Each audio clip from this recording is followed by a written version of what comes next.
So question 9 is sort of question 8 in reverse. So now I've got a hydrogen atom that has an energy of minus 0.544 eV, and I want to know what's the maximum value of the angular momentum.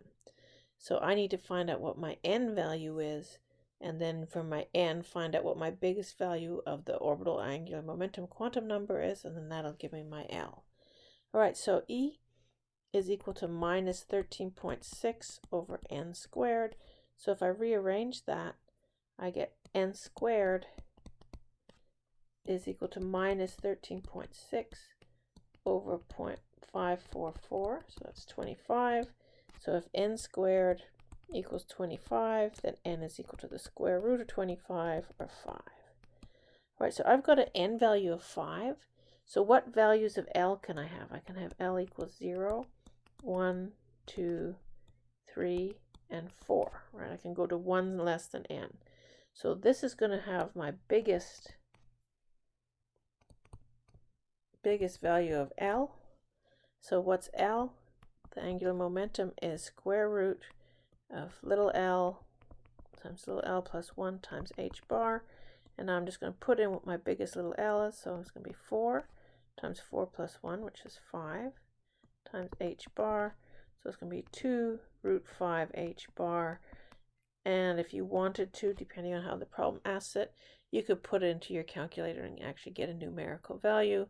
But often we just leave it in terms of a radical times h bar.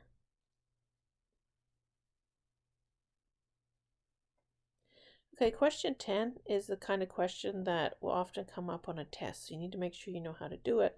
We've got a hydrogen atom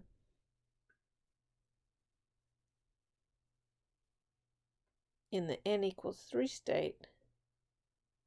So we want to list all possible quantum numbers that we could have for electrons in the state. Okay, so I've got 4 quantum numbers. Right? I've got n, l, I've got m sub l, and m sub s. And this will often come up in terms of, I'll give you an element like silicon or something. I'll ask you what the quantum numbers are. All right, so if I've got n equals 3, what can I have? So n equals 3, I can have L equals 0. And for L equals 0, so remember the rules. L can go from 0 up to n. So I can have to n minus 1, sorry. So I can have L values of 0, 1, and 2 in this case.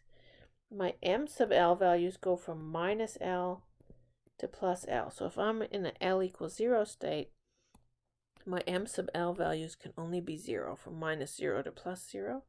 And m sub s, I have only 2 choices, plus a half or minus a half. Right, so I can have plus 1/2 and minus 1/2. Okay, so that's all my L equals 0 values. Now I'm going to go to L equals 1. So n equals 3, L equals 1.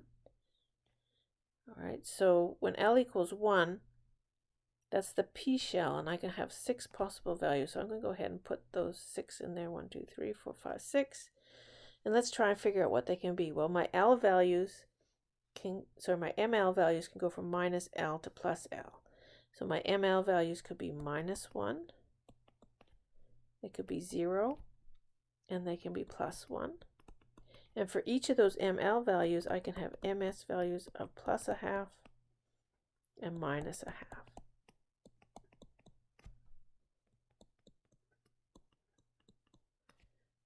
Okay, so we still have n equals 3 for all of that.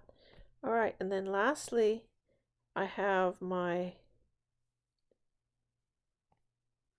D states, L equals 2. And so let's see, I can have 10 of those. Let's see if I can fit them in. 4, 5, 6, 7, 8, 9, 10. And so my ML values can go from minus L to plus L. So go minus 2, minus 1, 0, plus 1, plus 2. And for each of those, I can have a spin quantum number, MS, of plus a half and minus a half.